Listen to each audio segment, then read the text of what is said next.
ಎಲ್ರಿಗೂ ನಮಸ್ಕಾರ. ಎಲ್ಲರೂ ಹೇಗಿದ್ದೀರಾ? ಎಲ್ಲರೂ ರಾಯರ ಕೃಪೆಯಿಂದ ಚೆನ್ನಾಗಿದ್ದೀರಾ ಅಂತ ನಾನು ಭಾವಿಸ್ತೀನಿ. ರಾಯರು ನಿಮ್ಮೆಲ್ರಿಗೂ ಸುಖ ಶಾಂತಿ ನೆಮ್ಮದಿ ಐಸು ಆರೋಗ್ಯ ಭಾಗ್ಯ ಕೊಟ್ಟು ಕಾಪಾಡಲಿ ಅಂತ ನಾನು ಕೇಳ್ಕೊತೀನಿ. ಇವತ್ತು ಏಕಾದಶಿ ಅಂದರೆ ಪಾಪ ವಿಮೋಚನೆ ಏಕಾದಶಿ ಇವತ್ತು.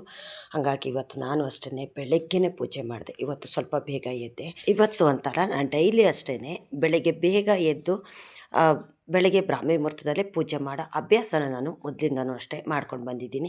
ಬರೀ ಏಕಾದಶಿ ದಿವಸ ಅಂತಲ್ಲ, ಗುರುವಾರ ಅಂತಲ್ಲ, ಪ್ರತಿದಿನ ಅಷ್ಟೇ ನಾನು ಬ್ರಾಹ್ಮಿ ಮುಹೂರ್ತದಲ್ಲೇ ನಾನು ಪೂಜೆ ಮಾಡೋ ಅಂಥದ್ದು. ನಂತರ ನಾನು ಬೇರೆ ಏನು ಕೆಲಸ ಇದೆಯೋ ಆ ಕೆಲಸ ಮುಗಿಸ್ಕೊತೀನಿ.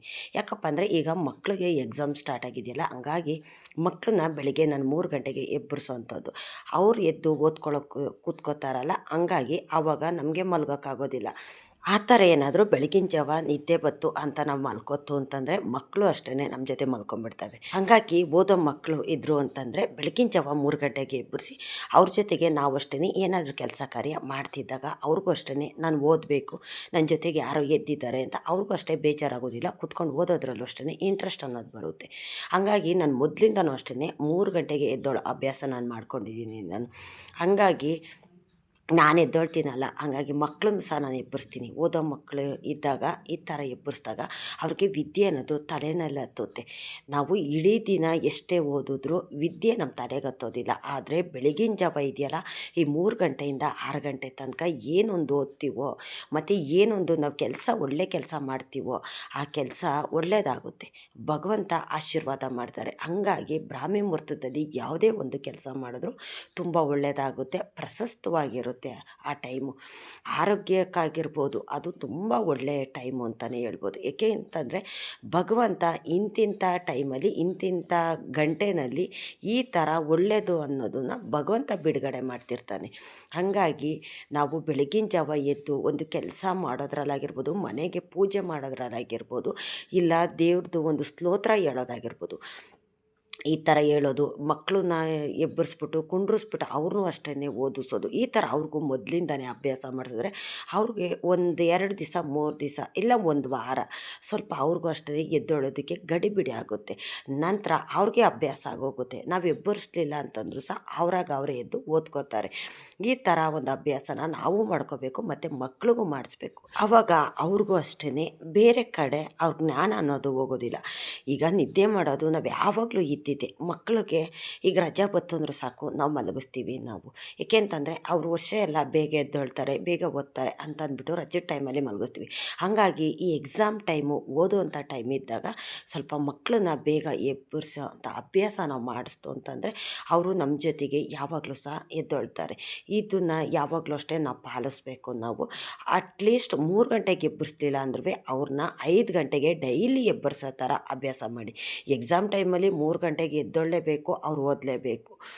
ಮತ್ತು ಬೇರೆ ಟೈಮಲ್ಲಿ ಎವ್ರಿ ಡೇ ಅವ್ರು ಸ್ಕೂಲ್ಗೆ ಹೋಗ್ತಾರಲ್ಲ, ಆ ಟೈಮಲ್ಲಿ 5 ಗಂಟೆಗೆ ಎಬ್ಬರಿಸೋ ಅಭ್ಯಾಸ ಮಾಡಿದ್ರೆ ಅವ್ರಿಗೂ ಅಷ್ಟೇ ಫ್ರೆಶ್ನೆಸ್ ಅನ್ನೋದು ಬರುತ್ತೆ. ಮತ್ತು ಇಡೀ ದಿವಸ ಅವ್ರಿಗೆ ಓದಿದ್ದೆಲ್ಲ ತಲೆಯಲ್ಲಿ ಇರುತ್ತೆ.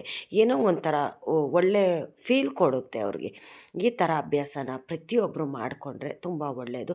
ಇನ್ನು 6 ಗಂಟೆ ಒಳಗಡೆ ಮನೆಗೆ ದೀಪ ಜ್ಯೋತಿ ಅನ್ನೋದು ಉರಿತಿದ್ರೆ ನಮಗೂ ಅಷ್ಟೇ ಮನಸ್ಸಿಗೆ ಎಷ್ಟು ಸಮಾಧಾನ ಆಗುತ್ತೆ. ನಾವು ಬೆಳಗ್ಗೆ ಎದ್ದು ಈ ಥರ ಪೂಜೆ ಕೆಲಸ ಮಾಡೋದ್ರಿಂದ ಹಲವಾರು ನಮಗೆ ಒಳ್ಳೆಯದಾಗ್ತಿರುತ್ತೆ, ಬೆನಿಫಿಟ್ ಇರುತ್ತೆ. ಆರೋಗ್ಯದಲ್ಲಾಗಿರ್ಬೋದು, ಮನೆ ಪರಿಸ್ಥಿತಿ ಆಗಿರ್ಬೋದು, ಇಲ್ಲ ಇಡೀ ದಿವಸ ಅಷ್ಟೇ ನಮಗೆ ಫ್ರೆಶ್ನೆಸ್ ಅನ್ನೋದು ಕೊಡುತ್ತೆ. ಯಾವುದೊಂದು ತಲೆಯಲ್ಲಿ ಇಟ್ಕೊಂಡು ಕಾಡೋದಾಗಿರ್ಬೋದು, ಬೆಳಗ್ಗೆ ಲೇಟಾಗಿ ಎದ್ದೇಳ್ತು ಅಂತಂದರೆ ತುಂಬಾ ನಮಗೆ ಇದಾಗುತ್ತೆ. ಏಕೆಂತಂತಂದರೆ ಲೇಟಾಗಿ ಎದ್ದೇಳೋದ್ರಿಂದ ಮನೆ ಕೆಲಸಗಳು ಆಗೋದಿಲ್ಲ, ಮತ್ತು ನಮ್ಮ ಜೊತೆಗೆ ಮಕ್ಕಳು ಸಹ ಲೇಟಾಗಿ ಎದ್ದೇಳ್ತಾರೆ, ಓದೋದಿಲ್ಲ ಅವರು. ಮತ್ತು ಮನೆಯಲ್ಲಿ ಕೆಲ್ಸಕ್ಕೆ ಹೋಗೋರಾಗಲಿ ಕೆಲ್ಸಕ್ಕೆ ಹೋಗ್ದಿರೋರಾಗಲಿ ಹೆಣ್ಮಕ್ಳು ಬೆಳಗ್ಗೆ ಬೇಗ ಎದ್ದೇಳೋ ಅಭ್ಯಾಸ ಮಾಡಿಕೊಂಡು ಪೂಜೆ ಪುನಸ್ಕಾರ ಅಂಥದ್ದು ಮಾಡಬೇಕು. ಮತ್ತು ಮಕ್ಕಳು ಸ್ಕೂಲ್ಗೆ ಹೋಗ್ತವೆ, ಯಜಮಾನರು ಕೆಲ್ಸಕ್ಕೆ ಹೋಗ್ತಾರೆ ಅನ್ನೋದಾಯಿತು ಅಂತಾರೆ, ಅವ್ರಿಗೂ ಅಷ್ಟೇ ಬೇಗ ಕೆಲಸ ಆಗುತ್ತೆ. ನೀವು ಮೊದಲು ಪೂಜೆ ಮಾಡಿಬಿಟ್ಟು ನಂತರ ಬಾಕ್ಸ್ ರೆಡಿ ಮಾಡೋದು, ಮಕ್ಳಿಗೆ ರೆಡಿ ಮಾಡೋದು, ಈ ಥರ ಮಾಡಿ ಅವ್ರನ್ನ ಕಳಿಸಿದ್ಮೇಲೆ ನಂತರ ಏನು ಕೆಲಸ ಇದೆಯೋ ಆ ಕೆಲಸ ಮಾಡ್ಕೊಳ್ಳಿ. ಮಧ್ಯಾಹ್ನ ಹೇಗೂ ಮನೇಲಿ ಇರ್ತಾರಲ್ಲ, ಆವಾಗ ಸ್ವಲ್ಪ ಹೊತ್ತು ರೆಸ್ಟ್ ಅನ್ನೋದು ಮಾಡಿ. ನೀವು 1 ಅವರ್ 1-2 ಅವರ್ ರೆಸ್ಟ್ ಅನ್ನೋದು ಮಾಡಿ, ಏನೂ ತಪ್ಪಾಗೋದಿಲ್ಲ.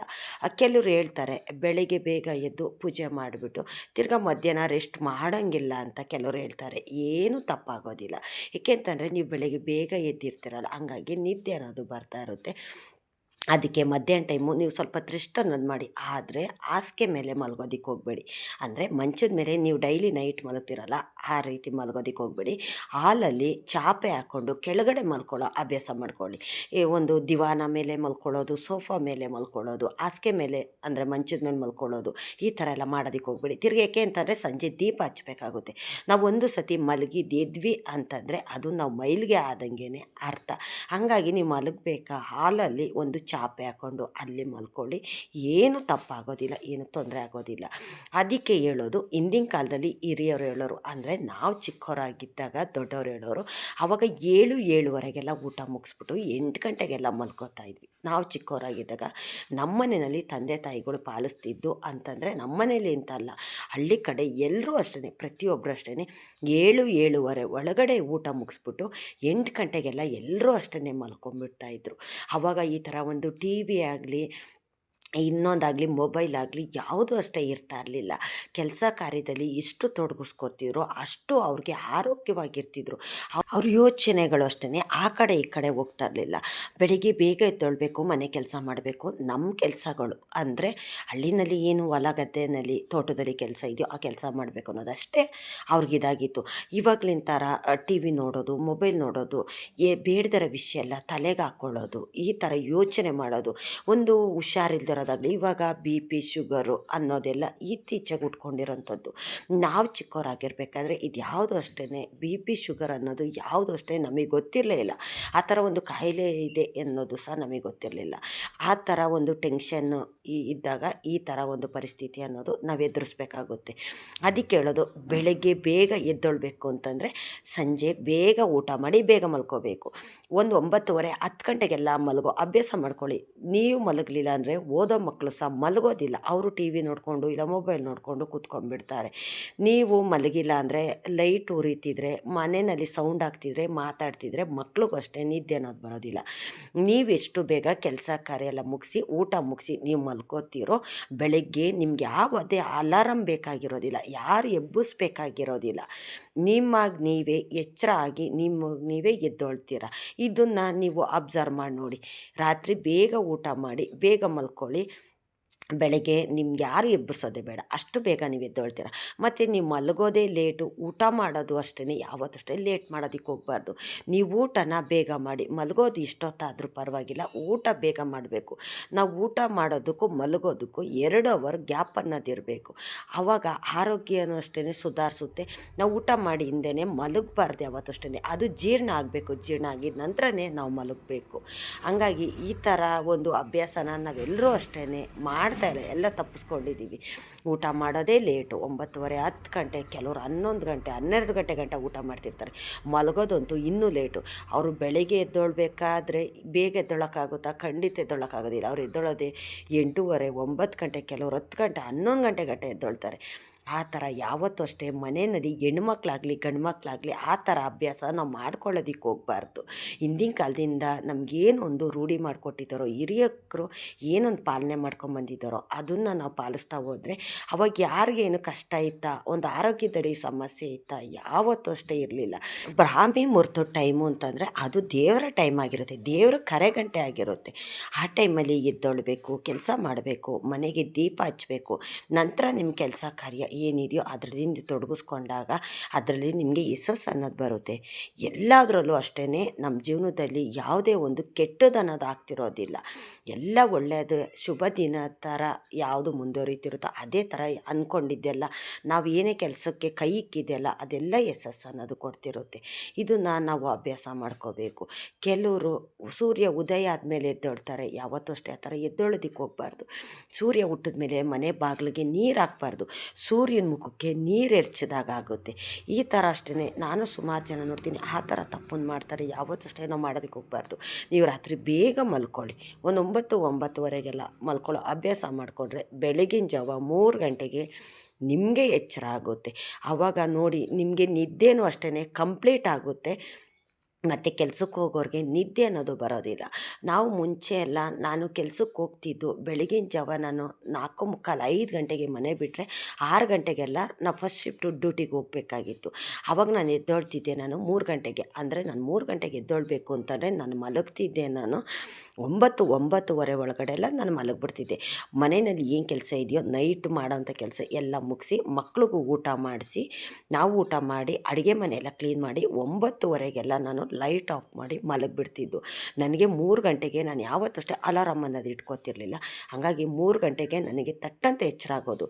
ಆವಾಗ ಏನಾದರೂ ಸೌಂಡ್ ಆಗ್ತಿರುತ್ತೆ, ಕೋಳಿ ಕೂಗೋದು ಇಲ್ಲ ನವಿಲುಗಳು ಕೂಗೋದು, ಪಕ್ಷಿಗಳು ಚಿಲಿಪಿಲಿ ಅನ್ನೋ ಶಬ್ದ ಕೇಳೋದು, ಇಲ್ಲ ಗಾಡಿಗಳು ಓಡಾಡೋದು, ಈ ಥರ ಕರೆಗಂಟೆನ ಭಗವಂತನೇ ನಮಗೆ ಅಲಾರಾಮ್ ರೂಪದಲ್ಲಿ ಆ ಥರ ಕೊಟ್ಟಿರ್ತಾರೆ.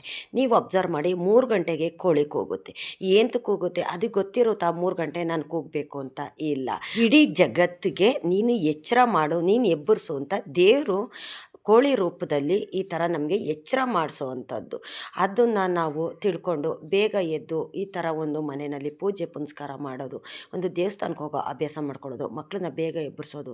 ಆ ಶುಭ ಟೈಮಲ್ಲಿ ನಾವು ಏನೇ ಒಂದು ಕೆಲಸ ಕಾರ್ಯ ಮಾಡಿದ್ರು ಅಷ್ಟೇ ತುಂಬ ಪ್ರಶಸ್ತವಾದಂಥ ದಿನ ಅಂತ ಹೇಳ್ತಾರಲ್ಲ, ಹಂಗಾಗಿ ಒಳ್ಳೆಯದು. ಈಗ ಹೊಸ ಮನೆಗೆ ಹೋಗ್ತಿರ್ತಾರೆ ಹಾಲು ಉಗ್ಸೋದಕ್ಕೆ, ನಾವು ಟೈಮುಗಳಿಗೆ ಎಲ್ಲ ಕೇಳ್ತೀವಿ. ಏನಕ್ಕೆ? ಸೂರ್ಯ ಹುಟ್ಟಿದ ಮೇಲೆ ಟೈಮು ಸರಿ ಇರೋದಿಲ್ಲ ಅಂತ ಅಂದ್ಬಿಟ್ಟೆ ಟೈಮುಗಳಿಗೆ ಕೇಳೋಕೆ ಹೋಗೋವಂಥದ್ದು. ನೀವು ಹೊಸ ಮನೆಗೆ ಹೋಗೋಂಥವ್ರಾದರೆ ಬಾಡಿಗೆ ಮನೆಗೆ ಇಲ್ಲ ಲೀಸ್ ಮನೆಗೆ ಯಾರಾದರೂ ಹೊಸ ಮನೆಗೆ ಹೋಗೋಂಥವ್ರಾದರೆ ಯಾವ ಟೈಮುಗಳಿಗೆ ಏನೂ ಕೇಳೋದು ಬೇಡ. ಬ್ರಾಹ್ಮಿ ಮುಹೂರ್ತದಲ್ಲಿ ನೀವು ಹಾಲು ಉಗ್ಸಿ ಮನೆಗೆ ಪೂಜೆ ಮಾಡಿ, ಅದೇ ಪ್ರಶಸ್ತವಾದಂಥ ದಿನ. ಆ ಟೈಮಲ್ಲಿ ಪೂಜೆ ಮಾಡಿದ್ರೆ ಯಾವುದೇ ಒಂದು ತೊಂದರೆ ತಾಪತ್ರೆ ಬರೋದಿಲ್ಲ. ಆ ಮನೆಯಲ್ಲಿ ನೀವು ಎಷ್ಟು ವರ್ಷ ಇರ್ತೀರೋ ಅಷ್ಟು ವರ್ಷವೂ ನಿಮಗೆ ಅಭಿವೃದ್ಧಿ ಅನ್ನೋದಾಗ್ತಿರುತ್ತೆ. ಇದನ್ನು ನಾನು ಪಾಲಿಸ್ಕೊಂಡು ಬಂದಿದ್ದೀನಿ. ನಾನು ಯಾವತ್ತೂ ಅಷ್ಟೇ ಮನೆಗೆ ಹಾಲು ಉಗ್ಸ್ಬೇಕು, ಮನೆ ಖಾಲಿ ಮಾಡಬೇಕು, ಬೇರೆ ಮನೆಗೆ ಹೋಗ್ತೀವಿ ಅನ್ನೋ ಟೈಮಲ್ಲಿ ನಾನು ಯಾವತ್ತೂ ಅಷ್ಟೇ ಯಾರನ್ನೂ ಅಷ್ಟೇ ಟೈಮುಗಳಿಗೆ ಅನ್ನೋದು ಕೇಳೋಕ್ಕೆ ಹೋಗ್ತಿರ್ಲಿಲ್ಲ. ಏಕೆಂತಂದರೆ ನಾನು ಬ್ರಾಹ್ಮಿ ಮುಹೂರ್ತದಲ್ಲಿ ಅಂದರೆ 5 ಗಂಟೆಯಿಂದ 6 ಗಂಟೆ ಒಳಗಡೆ ನಾನು ಮನೆಗೆ ಪೂಜೆ ಮಾಡಿ ಹಾಲು ಉಗ್ಸ್ಬಿಟ್ಟು ನಂತರ ನಾವು ಕೆಲಸ ಕಾರ್ಯ ಏನಿದೆಯೋ ಅದನ್ನು ಮಾಡ್ತಿದ್ದಂಥದ್ದು. ನಾವು ಅವಾಗೆಲ್ಲ ಬಾಡಿಗೆ ಮನೆಯಲ್ಲಿ ಖುಷಿಯಾಗೇ ಇದ್ದೆ, ನಾನು ಸಂತೋಷವಾಗಿದ್ದೆ. ಬಾಡಿಗೆ ಮನೆಯಲ್ಲಿ ನಾನು ಕಷ್ಟಪಟ್ಟು ದುಡಿದು ನಾವು ಸ್ವಂತ ಮನೆ ಮಾಡ್ಕೊಳ್ಳೋದಕ್ಕೆ ಅಂತ ಭಗವಂತ ನಮ್ಗೆ ಅನುಗ್ರಹ ಮಾಡಿದ್ದಂಥದ್ದು. ನಾವು ಕಷ್ಟಪಟ್ಟರೆ ಭಗವಂತ ಸುಖ ಕೊಟ್ಟೇ ಕೊಡ್ತಾನೆ. ಇದೆಲ್ಲ ಒಂದು ದೇವರು ನಮಗೆ ಅಂತ ಇಟ್ಟಿರೋ ಒಂದು ಟೈಮು ಒಳ್ಳೆಯದು. ಅದನ್ನು ನಾವು ದುರುಪಯೋಗ ಪಡಿಸ್ಕೊಳ್ದಿರ ಅದನ್ನೆಲ್ಲ ನಾವು ವ್ಯರ್ಥ ಮಾಡಿ ಹುಷಾರಿಲ್ಲ ಅಂತ ನಾವು ಆಸ್ಪತ್ರೆಗೆ ಹೋಗೋದು, ಅದು ಲೇಟಾಗಿ ಎದ್ದು ಒಳ್ಳೆ ಟೈಮ್ ನೋಡೋದಕ್ಕೆ ಅಂತ ಜ್ಯೋತಿಷಿಗಳ ಹತ್ರ ಹೋಗೋದು, ಈ ಥರ ಎಲ್ಲ ನಾವು ತಪ್ಪು ಮಾಡ್ತೀವಿ. ದೇವರು ನಮಗೆ ಅಂತ ಒಂದು ಟೈಮ್ ಕೊಟ್ಟಿದ್ದಾರಲ್ಲ, ಗಳಿಗೆ ಕೊಟ್ಟಿದ್ದಾರಲ್ಲ, ಆ ಟೈಮು ಪ್ರಶಸ್ತವಾದಂಥ ದಿನ. ಆ ಟೈಮಲ್ಲಿ ನೀನೇನೇ ಮಾಡು ಒಳ್ಳೆಯದಾಗುತ್ತೆ ಅಂತ ನಮಗೆ ಅಂತ ಒಂದು ಟೈಮ್ನ ನಿಗದಿ ಮಾಡಿದ್ದಾರಲ್ಲ, ಆ ಟೈಮ್ನ ನಾವು ದುರುಪಯೋಗ ಪಡಿಸ್ಕೊಳ್ದಿರ ಅದನ್ನೆಲ್ಲ ವ್ಯರ್ಥ ಮಾಡಿ ನಾವು ಒತ್ತುಟ್ಟದ ಮೇಲೆ ಎದ್ದೊಳೋದು, ಒತ್ತುಟ್ಟದ ಮೇಲೆ ಈ ಥರ ಒಂದು ಒಳ್ಳೆ ಕೆಲಸ ಮಾಡೋದು, ಪೂಜೆ ಮಾಡೋದು, ಈ ಥರ ಎಲ್ಲ ಮಾಡಿದ್ರೆ ಮನೆಗೂ ಅಷ್ಟೇ ಒಳ್ಳೆಯದಾಗೋದಿಲ್ಲ, ಮನಸ್ಸಿಗೂ ಅಷ್ಟೇ ಒಳ್ಳೆಯದಾಗಿರೋದಿಲ್ಲ. ನಾವು ಮಾಡೋ ಕೆಲಸದಲ್ಲಿ ಎಲ್ಲ ಸೋಲು ಅನ್ನೋದು ಬರ್ತಿರುತ್ತೆ. ನಮಗೆ ಕಾಯಿಲೆ ಇದೆ, ಹುಷಾರಿಲ್ಲ, ನಮ್ಮ ಮನೆ ಪರಿಸ್ಥಿತಿ ಚೆನ್ನಾಗಿಲ್ಲ ಅಂತ ನಾವು ಹೇಳ್ತೀವಲ್ಲ, ಇದಕ್ಕೆಲ್ಲ ಇದೆ ಒಂದು ಮೂಲ ಕಾರಣ. ಹಾಗಾಗಿ ಈ ನಾಳೆ ಬರೋ ಗುರುವಾರ ಯುಗಾದಿ ಅಂದರೆ ನಮಗೆ ಯುಗದ ಹಾದಿ, ಹೊಸ ವರ್ಷ. ನಮಗೆ ಈ ಹೊಸ ವರ್ಷ ನಮಗೆ ಕಂಡಿಡ್ದಿದ್ದು ಯಾರು? ಇಡೀ ಬ್ರಹ್ಮಾಂಡ ಹುಟ್ಟಿದ್ದು ಯಾವತ್ತು? ಯುಗಾದಿ ಅಂದ್ರೇನು, ಯುಗಾದಿ ವಿಶೇಷತೆಗಳೇನು, ಇದನ್ನೆಲ್ಲ ನಾವು ತಿಳ್ಕೊಳ್ತಾ ಹೋಗಬೇಕು. ಏಕೆಂತಂದರೆ ಇದು ನಮಗೆ ಯುಗಾದಿ ಅಂತಂದರೆ ನಮ್ಮ ಜೀವನದಲ್ಲಿ ಹೊಸ ವರ್ಷ. ಇದು ಹೊಸ ವರ್ಷ ನಮಗೆ ಹರುಷನೇ ತರಬೇಕು. ನಮಗೆ ಬ್ರಹ್ಮಾಂಡ ಹುಟ್ಟಿದ್ದು ಯಾವತ್ತು ನಮ್ಗೆ ಅದು ಗೊತ್ತಾ? ಈಗ ಒಬ್ಬ ಮನುಷ್ಯ ಹುಡ್ತಾನೆ, ಅವನಿಗೆ ಹುಟ್ಟಿದ ಹಬ್ಬ ಅಂತ ನಾವು ಮಾಡ್ತೀವಿ. ಅವನು ಹುಟ್ಟಿದ್ದು ಟೈಮು ಗಳಿಗೆ ಒತ್ತು ಗೊತ್ತು, ಇದೆಲ್ಲ ಗೊತ್ತಿರುತ್ತೆ. ಹಂಗಾಗಿ ಹುಟ್ಟಿದ ಹಬ್ಬ ಅಂತ ಆಚರಣೆ ಅನ್ನೋದು ಮಾಡ್ತೀವಿ ನಾವು. ಬ್ರಹ್ಮಾಂಡ ಯಾವತ್ತು ಹುಟ್ಟಿದ್ದು ಗೊತ್ತಾ? ಅವನಿಗೆ ಹುಟ್ಟಿದ ಹಬ್ಬ ನಾವು ಮಾಡ್ತೀವ. ಇದನ್ನೆಲ್ಲ ನಾವು ತಿಳ್ಕೊಬೇಕು ನಾವು. ಏಕೆಂತಂದರೆ ಬ್ರಹ್ಮಾಂಡದಲ್ಲಿ ನಾವು ಇದ್ದೀವಿ, ಭೂಮಿ ಮೇಲೆ ಜೀವನ ಮಾಡ್ತೀವಿ. ಅಂದರೆ ದೇವರು ನಮಗೆ ಇದನ್ನೆಲ್ಲ ನೀನು ತಿಳ್ಕೊಬೇಕು. ತಿಳ್ಕೊಂಡ್ರೆ ನಿನ್ಗೆ ಹಲವಾರು ನಿನಗೆ ಒಳ್ಳೇದಾಗ್ತಿರುತ್ತೆ, ನಿನ್ನ ಜೀವನದಲ್ಲಿ ಯಾವುದೇ ಒಂದು ತೊಂದರೆ ಬರೋದಿಲ್ಲ ಅಂತ ಇದನ್ನೆಲ್ಲ ದೇವರು ನಮಗೋಸ್ಕರ ಕೊಟ್ಟಿದ್ದಾನೆ ಭಗವಂತ. ನಾವು ಅದನ್ನೆಲ್ಲ ತಿಳ್ಕೊಳ್ದಿರ ಬೇಡದೇ ಇರೋದನ್ನೆಲ್ಲ ನಾವು ತಲೆಯಲ್ಲಿ ಹಾಕ್ಕೊಂಡು ಚಿಂತೆ ಮಾಡ್ತೀವಿ. ಈ ಥರ ಎಲ್ಲ ನೋವು ಪಡ್ತಾ ಇರ್ತೀವಿ ಜೀವನದಲ್ಲಿ ನಾವು. ಯುಗಾದಿ ಗುರುವಾರನೇ ಬಂದಿದೆ, ತುಂಬ ಒಳ್ಳೆಯ ವಾರ ಬಂದಿದೆ. ಅವತ್ತು ಎಲ್ಲರೂ ಅಷ್ಟೇ ಬೇಗ ನೀವು ಎದ್ದು ಪೂಜೆ ಅನ್ನೋದು ಮಾಡಿ, ಬೇವು ಬೆಲ್ಲ ಎಂದು ತಿಂತೀವಿ. ಕೆಲವರು ಸಿಹಿನೇ ತಿಂತಾರೆ, ಬೇವು ತಿನ್ನೋದಿಲ್ಲ. ಏಕೆ ಅಂತಂದರೆ ವರ್ಷವಿಡೀ ನಮ್ಮ ಆರೋಗ್ಯನ ಕಾಪಾಡೋದು ಆ ಬೇವೆ. ನಾವು ಬೇವು ಬಿಟ್ಬಿಟ್ಟು ಬಿಟ್ಬಿಟ್ಟು ಬರೀ ಬೆಲ್ಲ ಮಾತ್ರ ತಿಂತೀವಿ, ತಪ್ಪು ಅದು. ಬೇವು ಬೆಲ್ಲ ಎಲ್ಲ ಸಮನಳತೆಯಲ್ಲಿ ತಿನ್ನಬೇಕು. ಬೇವು ಸ್ವಲ್ಪ ಹೆಚ್ಚಾಗಿ ತಿನ್ನಬೇಕು. ಬೇವು ತಿಂದರೆ ನಮಗೆ ಕಷ್ಟ ಬರುತ್ತೆ ಅಂತಲ್ಲ, ಹೌದು, ಕಷ್ಟ ಸುಖ ಎರಡೂ ಸಮನಳತೆಯಲ್ಲಿ ಬರಲಿ ಅಂತ ಬೇವು ಬೆಲ್ಲ ತಿಂತೀವಿ. ಆದರೆ ಬೇವು ತಿನ್ನೋದು ನಮ್ಮ ಆರೋಗ್ಯಕ್ಕೋಸ್ಕರ. ಆ ಒಂದು ದಿವಸ ನಾವು ಬೇವು ತಿಂದರೆ ವರ್ಷವಿಡೀ ನಮಗೆ ಆರೋಗ್ಯ ಅನ್ನೋದು ಕಾಪಾಡ್ತಿರುತ್ತೆ. ಹಾಗಾಗಿ ಬೇವು ಬೆಲ್ಲನ ನಾವು ಪ್ರತಿಯೊಬ್ಬರು ಅಷ್ಟೇ, ಮಕ್ಕಳಾಗಲಿ ದೊಡ್ಡವರಾಗಲಿ ಎಲ್ಲರೂ ಅಷ್ಟೇ ತಿನ್ನಲೇಬೇಕು. ಮತ್ತು ಬ್ರಹ್ಮಾಂಡ ಹುಟ್ಟಿದ್ದು ಯಾವತ್ತು ಅಂದರೆ ಯುಗಾದಿ ದಿವಸನೇ. ಯುಗಾದಿ ಹಬ್ಬದ ದಿವಸನೇ ಬ್ರಹ್ಮಾಂಡ ಹುಟ್ಟಿದ್ದಂಥದ್ದು. ಅದಕ್ಕೆ ಒಂದು ಹೆಸ್ರನ್ನೋದು ಕೊಟ್ಟರು ಭಗವಂತ, ಯುಗಾದಿ. ಯುಗಾದಿ ಅಂತಂದರೆ ಯುಗದ ಆದಿ. ಬ್ರಹ್ಮಾಂಡ ಹುಟ್ಟಿದ ದಿವಸನೇ ನಮಗೆ ಯುಗದ ಆದಿ. ಆ ಆದಿನಲ್ಲಿ ನಾವು ನಡಿಬೇಕು, ಜೀವಿಸ್ಬೇಕು. ಪ್ರತಿಯೊಂದು ಪ್ರಾಣಿ ಪಕ್ಷಿ ಆಗಿರ್ಬೋದು, ಮನುಷ್ಯ ಆಗಿರ್ಬೋದು, ಜೀವನ ಮಾಡಬೇಕು ಈ ಯುಗದ ದಿನಗಳಲ್ಲಿ ಅಂತಲೇ ಯುಗಾದಿ ಅಂತ ಹೆಸರಿಟ್ಟಿದ್ದು. ನಾವು ಇದನ್ನೆಲ್ಲ ತಿಳ್ಕೊಳ್ತೀರ ನಾವು ಇವಾಗಿನ ಜನ್ರೇಷನ್ ಏನು ನಡೀತಿದೆ ಅದಕ್ಕೆ ನಾವು ಹೊಂದ್ಕೊಂಡ್ಬಿಟ್ಟಿದ್ದೀವಿ. ಏಕೆ ಅಂತಂದರೆ ಜನ ಎಲ್ಲ ಹೇಗೆ ನಡೀತಿದ್ದಾರೋ ನಾವು ಅಷ್ಟೇ ಹಾಗೆ ನಡಿಬೇಕು. ಆದರೆ ಸ್ವಲ್ಪ ಹಿಂದಿಂದನ್ನು ನಾವು ಮೆಲುಕಾಗ್ತಾ ಹೋಗಬೇಕು, ಹಳೇದನ್ನು ಮೆಲುಕಾಗ್ತಾ ಹೋಗಬೇಕು, ಹಳೇದನ್ನು ನಾವು ರೂಢಿ ಮಾಡ್ಕೋತಾ ಹೋಗಬೇಕು. ಇದನ್ನೆಲ್ಲ ಮರ್ತ್ಬಿಟ್ಟು ನಾವು ಇವಾಗಿನ ಜನ್ರೇಷನಲ್ಲಿ ಮುಳುಗೋಗ್ಬಿಟ್ಟಿದ್ದೀವಿ. ನಾವು ಹಿಂದಿನ ಕಾಲದ ಏನಿದೆಯೋ ಅದನ್ನು ಮಕ್ಕಳುಗಳಿಗೆ ಅಭ್ಯಾಸ ಮಾಡಿಸೋವಂಥದ್ದು ನಾವು ಅಭ್ಯಾಸ ಮಾಡ್ಕೋಬೇಕು. ಇವತ್ತು ಏಕಾದಶಿ, ಬೇಗ ಪೂಜೆ ಮಾಡಿ ರಾಯರ ಮಠಕ್ಕೆ ಹೋಗಿ ಅಲ್ಲಿಗೆ ಹಾಲು ಮೊಸರು ಎಲ್ಲ ತೊಗೊಂಡೋಗಿ ಕೊಟ್ಬಿಟ್ಟು ಬಂದ್ವಿ. ಇವತ್ತೇನು ಅಷ್ಟು ಜನ ಇರಲಿಲ್ಲ. ನಾನು ಅಂದ್ಕೊಂಡೆ ಇವತ್ತು ಏಕಾದಶಿ ಇದೆ, ಭಾನುವಾರ ಇದೆ, ಜನ ಇರ್ತಾರೆ ಅಂತ. ಜನ ಏನು ಜಾಸ್ತಿ ಇರಲಿಲ್ಲ. ಆರಾಮಾಗಿ ದೇವ್ರ ದರ್ಶನ ಮಾಡಿಕೊಂಡು ನಾನು ಬಂದೆ. ಇಷ್ಟೊತ್ತು ನನ್ನ ವಿಡಿಯೋ ನೋಡಿದ್ದಕ್ಕಾಗಿ ತುಂಬ ಹೃದಯದ ಧನ್ಯವಾದಗಳು. ರಾಯರು ನಿಮ್ಮೆಲ್ರಿಗೂ ಸುಖ ಶಾಂತಿ ನೆಮ್ಮದಿ ಆಯುಸ್ಸು ಆರೋಗ್ಯ ಭಾಗ್ಯ ಕೊಟ್ಟು ಕಾಪಾಡಲಿ ಅಂತ ನಾನು ಕೇಳ್ಕೊತೀನಿ.